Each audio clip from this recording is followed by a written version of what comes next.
Bonsoir, je suis Bianca et merci de nous rejoindre sur la plateforme RDC-UQATV. Nous commençons ce soir avec une histoire en développement. N'oubliez pas de vous abonner, de partager et d'aimer pour plus d'informations. RDC-UQATV est votre média de référence pour déchiffrer l'actualité politique, sociale et culturelle en RDC.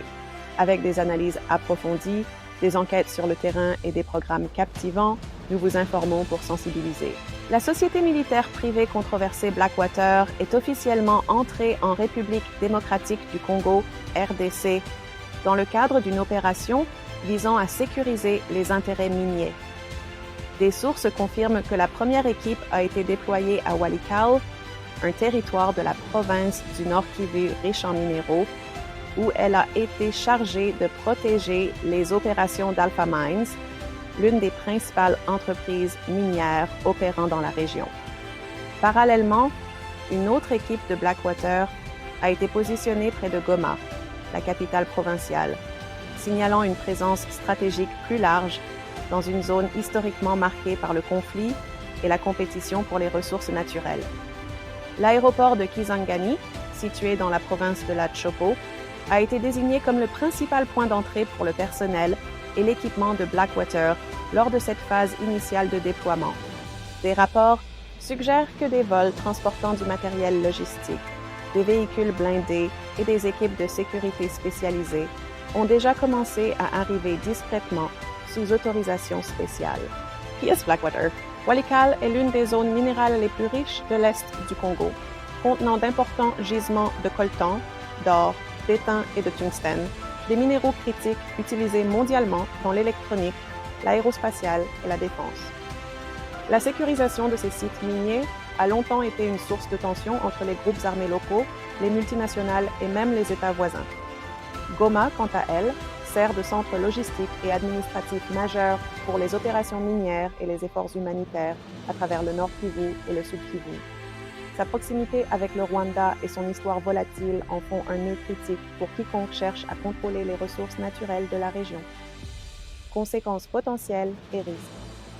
L'arrivée de contractants militaires privés comme Blackwater soulève de graves préoccupations à plusieurs niveaux. Menace à la souveraineté. Externaliser les opérations de sécurité à une armée privée étrangère compromet l'autorité de l'État congolais et pourrait éroder la confiance du public dans l'armée nationale, FARDC, et les forces de police. Escalade du conflit.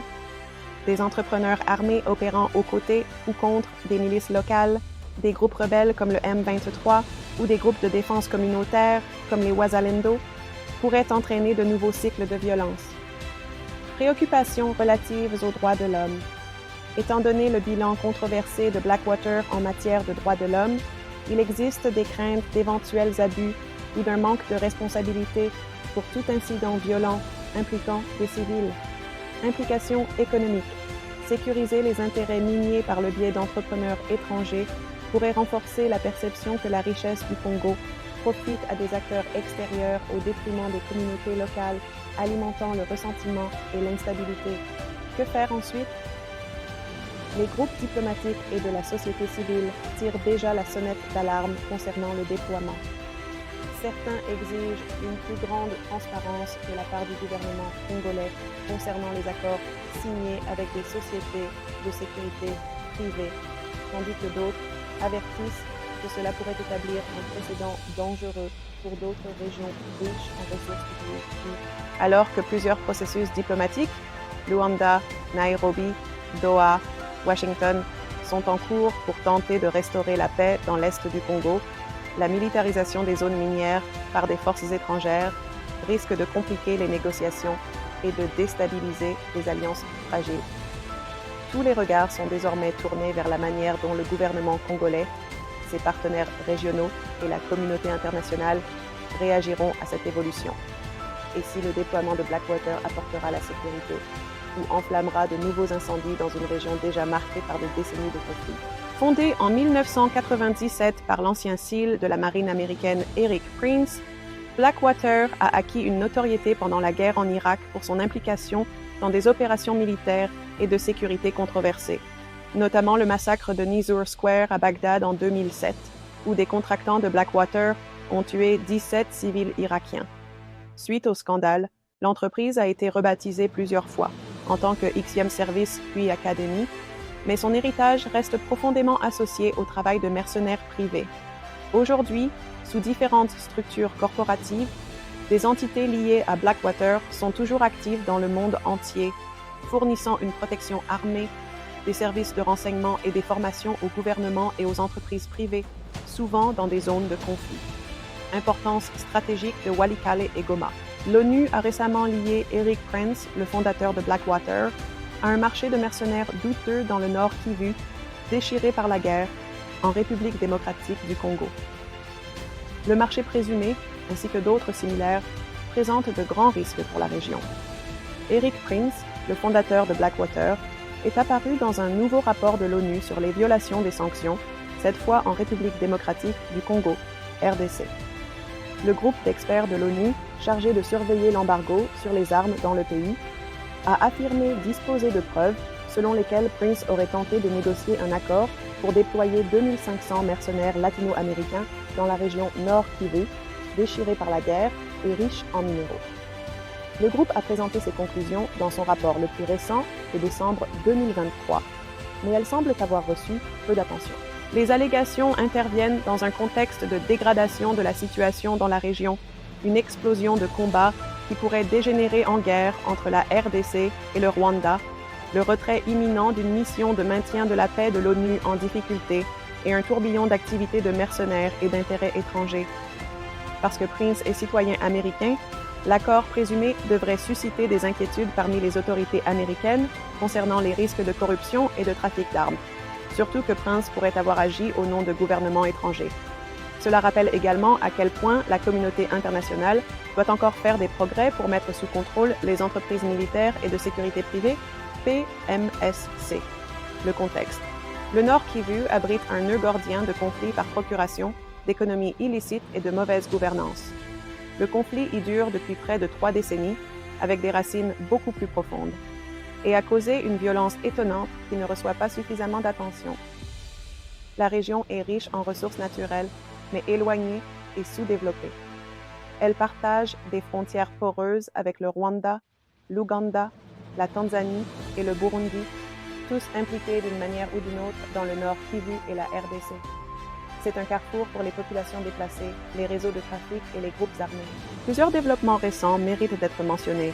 En mars 2022, le M23, un groupe rebelle Tutsi anti-gouvernemental soutenu par le Rwanda, a lancé une offensive contre les forces armées de la RDC, FARDC, et les casques bleus de l'ONU, MONUSCO, finissant par prendre le contrôle d'une grande partie du territoire avec le soutien des troupes rwandaises.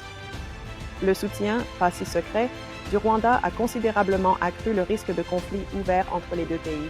En juillet 2022, des protestations contre la MONUSCO, perçues comme inefficaces, ont dégénéré en violence, poussant le gouvernement à ordonner un retrait accéléré de la mission cette année.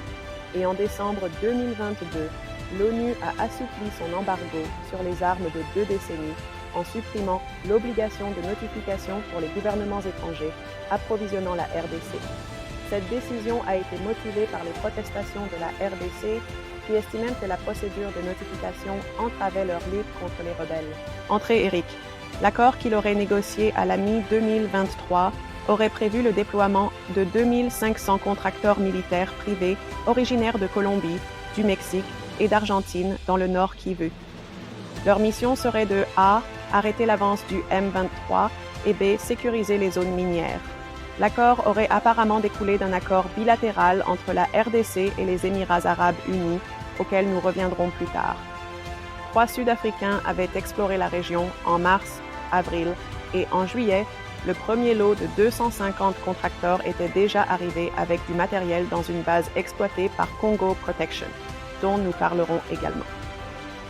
En plus, Prince aurait également recueilli des preuves contre la MONUSCO qui pourraient être utilisées pour accélérer son départ. Le groupe de l'ONU a rapporté que l'accord avait été suspendu, bien qu'il ne soit pas clair s'il s'agit d'une suspension permanente ou temporaire. D'autres détails clés ne sont pas clairs. Quand les négociations ont-elles commencé? Comment les entrepreneurs auraient-ils été armés? Leur rôle inclurait-il des opérations offensives? Les États-Unis ont-ils été impliqués dans ces négociations? Ce qui est clair, ce sont les risques de corruption et de trafic d'armes derrière le déploiement présumé, ainsi que les intérêts privés et étrangers en spirale, probablement derrière eux. Activités de mercenaires. La dernière décennie a connu une explosion d'activités militaires privées à travers le continent. La RDC accueille actuellement plusieurs PMSC de divers pays, et ces groupes démontrent à quel point ils sont étroitement liés aux ressources naturelles, au patronage politique et aux intérêts étrangers. Un regard attentif révèle également que ces groupes apparaissent aux côtés de transferts d'armes risqués. Le premier entrepreneur est Agemira RDC, dont le rôle est de réparer et d'entretenir la petite flotte d'avions de combat de la RDC, ainsi que de sécuriser ses aérodromes.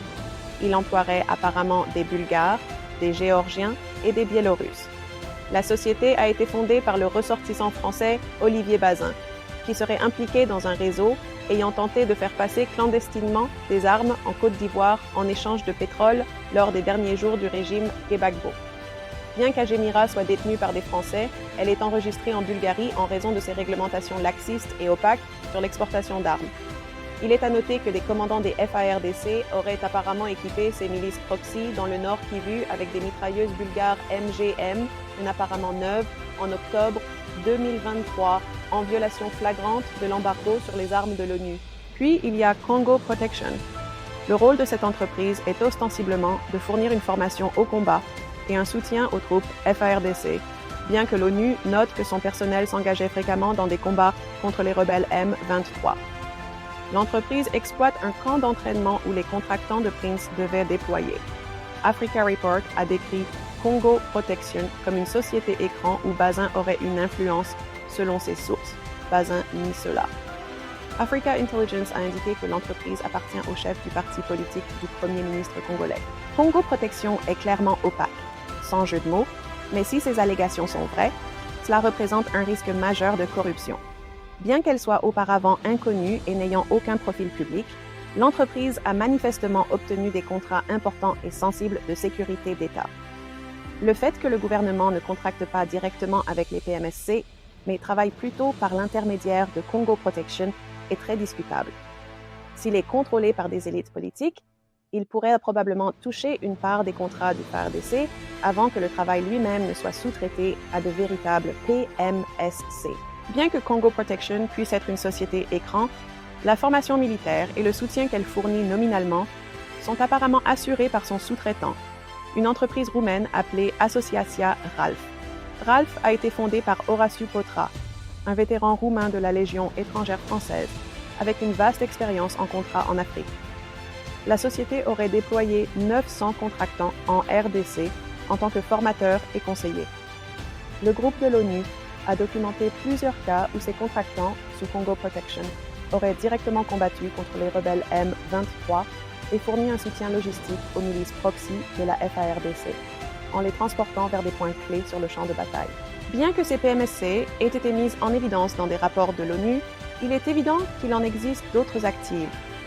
Un article du New York Times sur le massacre du Hamas du 7 octobre en Israël mentionnait brièvement qu'un survivant interviewé était un contractant de sécurité israélien qui était récemment revenu de la RDC, où il avait formé des soldats FARDC. Il est remarquable que lorsque les rebelles du M23 ont renouvelé leur offensive en octobre 2023, ils aient affirmé avoir capturé une grande quantité d'armes modernes et d'équipements militaires provenant de soldats FARDC en retraite. De nombreuses armes semblaient être d'origine israélienne. Le groupe de l'ONU a également documenté l'utilisation de munitions d'artillerie guidée de précision israélienne dans le conflit tout au long de 2023, apparemment tirées depuis des positions du M23 rwandais.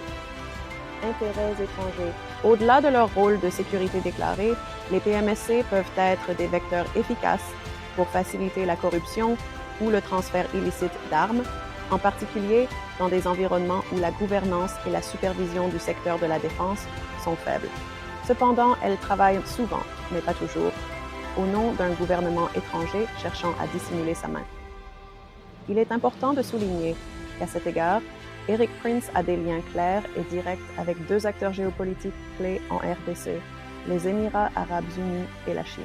Le groupe d'experts de l'ONU a allégué dans son rapport de juin 2023 que l'accord de Prince découlait d'un accord bilatéral entre les Émirats arabes unis et la RDC, bien que cette dernière le nie. Tout au long des années 2010, il semblait qu'Erik Prince était arguably, et peut-être l'est toujours, le courtier en mercenaires préféré des Émirats. Le panel d'experts de l'ONU sur la Libye l'a fortement lié à une opération de mercenaires échouée impliquant une PMSI basée aux Émirats qui a tenté de fournir au seigneur de guerre libyen, Khalifa Haftar, des actifs aériens sophistiqués et des escadrons de tueurs en 2019. Il a également organisé la fourniture de mercenaires colombiens pour soutenir les opérations militaires émiraties, dont certains auraient été déployés au Yémen en 2015. Le panel d'experts de l'ONU sur la Somalie a également lié Prince à une force anti-piraterie controversée avec le soutien des Émirats en Somalie en 2012. Il semble que les Émirats arabes unis échangent souvent une assistance militaire contre des concessions économiques dans plusieurs pays d'Afrique, et les Émirats ont certainement été actifs au Congo. Le groupe de l'ONU a détaillé comment les deux gouvernements ont créé Primera Gold DRC, une société de fourniture d'or public-privé, au début de 2023. L'entreprise vise à lutter contre le trafic d'or et à promouvoir un approvisionnement responsable en provenance de la RDC. Bien que le groupe de l'ONU ait considéré Primera comme légitime et potentiellement constructive, il a également relevé des faiblesses dans ses méthodes d'approvisionnement qui suggéraient un risque qu'elles puissent être utilisées pour blanchir de l'or de contrebande. Primera a été créé sur ordre du président Félix Tshisekedi, contre l'avis de l'autorité minière du pays, qui la considérait comme établissant un monopole sur les exportations d'or. Le trafic d'or est répandu au nord Kivu, et les Émirats arabes unis ont été un importateur majeur d'or d'Afrique de l'Est au cours de la dernière décennie. L'autre joueur étranger avec des liens curieux avec Prince est la Chine. Prince a fondé une société de sécurité et de logistique appelée Frontier Service Group, FSG, en 2014, avec un financement et une propriété partielle d'une société d'investissement d'État chinoise. La société était destinée à soutenir des projets industriels chinois à travers l'Afrique, mais semble également fournir une formation paramilitaire au personnel militaire et de sécurité chinois. Prince a officiellement dirigé la FSG jusqu'en 2021, ses activités avec l'entreprise suscitant une attention croissante. Le gouvernement américain a sanctionné la FSG en 2023 pour avoir prétendument formé des pilotes militaires chinois afin de contrer les avions occidentaux. FSG a nié cela. Bien que la société affirme ne pas fournir de sécurité armée, elle possède une présence importante en RDC et a assuré la sécurité de l'ambassadeur chinois en 2022. Comme les Émirats arabes unis, la Chine a des intérêts miniers profonds en RDC. Récemment, la Chine a annoncé qu'elle construirait 7000 km de routes dans le pays afin de maintenir sa forte emprise sur les vastes réserves de cobalt et de cuivre de la RDC. FSG en fait partie, et Prince était très vocal sur ses projets d'extraction de ces minéraux en Congo vers 2019, lorsqu'il dirigeait encore officiellement l'entreprise. De plus, un cadre supérieur de FSG a fondé une société en partenariat avec un associé proche de l'ancien président de la RDC, Joseph Kabila, en 2020, dans l'intention de créer la première raffinerie d'or du pays près du Nord Kivu. Par coïncidence, elle a été fermée en 2023 lorsque Primera est arrivé. Au milieu du conflit en dégradation dans le pays, il est notable que la Chine aurait vendu 9 drones armés similaires au MQ-9 Reaper américain à la RDC en 2023, voir les risques. Le déploiement de 2500 mercenaires dans une région riche en minéraux, en proie à un conflit qui s'aggrave pour protéger les mines, est en soi préoccupant. Mais l'implication d'Erik Prince, avec ses liens étroits avec des gouvernements étrangers et sa réputation de profiter des conflits, souligne les risques profonds de corruption et de trafic d'armes en jeu. En plus, cela montre la direction sombre que pourrait prendre ce conflit horrible. Transparency International classe la RDC parmi les 20 pays les plus corrompus de son indice de perception de la corruption 2023. L'affaire présumée du prince se déroule à l'intersection de deux secteurs, l'exploitation minière et la sécurité, qui sont extrêmement vulnérables à la corruption. Dans cet environnement, il est facile d'imaginer une situation où des responsables locaux et des politiciens sont impliqués dans des contrats de sécurité d'État pour protéger des infrastructures minières et de transport critique. Les investissements en infrastructures de gouvernements étrangers et d'entreprises liés à des concessions minières pourraient offrir des opportunités de détournement à des responsables locaux qui pourraient les attribuer à des alliés, des mécènes ou des membres de leur famille dans des entreprises de construction, de logistique ou de sécurité. Les monopoles apparents dans certaines industries minières et la sous-traitance en sécurité aggravent considérablement le potentiel de corruption. Une telle affaire dans une région connue pour l'exploitation artisanale pourrait également donner accès à des chefs mercenaires douteux à une richesse et à des marchandises introuvables. Si des mercenaires bien armés et des PMSC, acronymes, sont destinés à remplacer les casques bleus de la MONUSCO, alors le conflit dans le Nord Kivu prend une tournure de plus en plus sombre. Le risque de trafic d'armes est également profond. Au cours de l'année écoulée, l'émergence de nouvelles armes sophistiquées en RDC montre comment la relaxation de l'embargo sur les armes de l'ONU offre une opportunité aux puissances étrangères de faire passer silencieusement des armes dans la zone de conflit, potentiellement en échange de concessions. Cela inclut les PMSC, acronymes, un aspect négligé du commerce des armes qui accompagne souvent les transferts d'armes. Malgré cet afflux, la RDC reste un pays à très haut risque pour le trafic d'armes. Elle arme fréquemment des milices proxy dans le Nord Kivu et des enquêteurs de l'ONU ont impliqué des commandants supérieurs des FARDC, acronymes, dans des schémas de trafic d'armes à grande échelle. Déployer une brigade de mercenaires latino-américains dans une région saturée d'armes et de groupes armés en guerre pourrait alimenter à la fois l'offre et la demande en armes trafiquées. Si des mercenaires bien armés et des PMSC sont destinés à remplacer les forces de paix de la MONUSCO, alors le conflit dans le Nord Kivu prend une tournure de plus en plus sombre. Malgré ses défauts, la mission de l'ONU opérait dans un cadre de responsabilité et de transparence relatif, soumis à des rapports périodiques, à la surveillance publique et au droit humanitaire international. Les contractants opéreraient dans l'obscurité, ne répondant qu'à leurs mécènes. Leur déploiement pourrait conduire à une recherche de profit dans le conflit, où des sites miniers et de transport lucratifs sont sécurisés pendant que la violence fait rage ailleurs. Ils pourraient également être utilisés pour reconquérir des territoires et des infrastructures aux mains des rebelles par des opérations offensives au nom de mécènes politiques. Les contractants pourraient aussi participer à des économies illicites telles que l'exploitation forestière illégale, le braconnage, le trafic d'animaux sauvages, le trafic de minéraux et la traite des êtres humains. L'élite congolaise et leurs partenaires étrangers deviendraient incroyablement riches au détriment dévastateur des populations civiles prises dans les tirs croisés ou vivant à proximité de tout ce qui est vaguement précieux. Solution.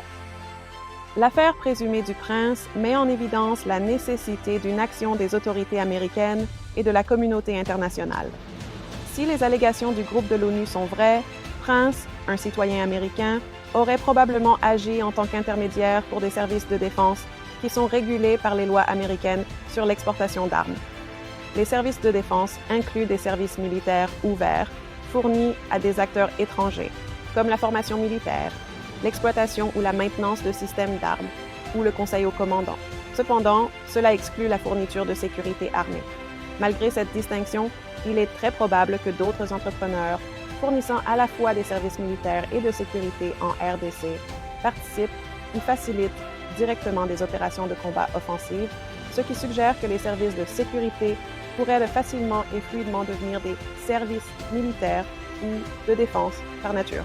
De plus, les États-Unis interdisent totalement les exportations d'armes vers la RDC, avec de rares exceptions nécessitant l'approbation de l'ONU, et le rapport du groupe de l'ONU suggère que les activités présumées de Prince n'ont pas été réalisées avec une notification et une approbation appropriées.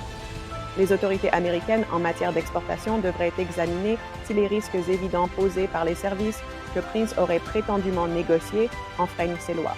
Au niveau international, l'ONU et les États membres concernés doivent faire avancer un mécanisme plus solide pour rendre les PMC responsables. L'effort le plus notable à ce jour est le document de Montreux, parrainé par le gouvernement suisse et la CPI, qui est un document non contraignant encourageant très aimablement les États, les PMC et leurs clients à respecter le droit international humanitaire et les droits de l'homme. Bien que cela puisse être efficace pour engager des contractants majeurs et réputés comme Garda World, Amentum ou Constellis, cela a peu d'incidence sur les entreprises ou leurs sponsors créés pour des missions sales et secrètes dans des zones opaques et dangereuses.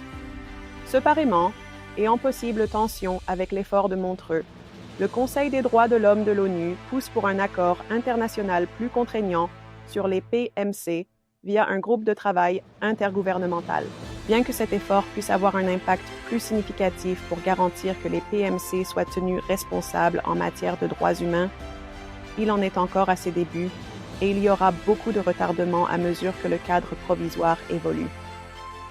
En attendant, les chercheurs universitaires, groupes de la société civile et journalistes préoccupés par la responsabilité et l'impact des mercenaires et des PMC doivent faire leur part pour s'assurer que des efforts comme celui de Prince soient documentés, examinés de près et mis en lumière. Merci pour nous rejoindre sur notre plateau RDC UKTV et N, n'oubliez pas de vous abonner. Merci et à la prochaine.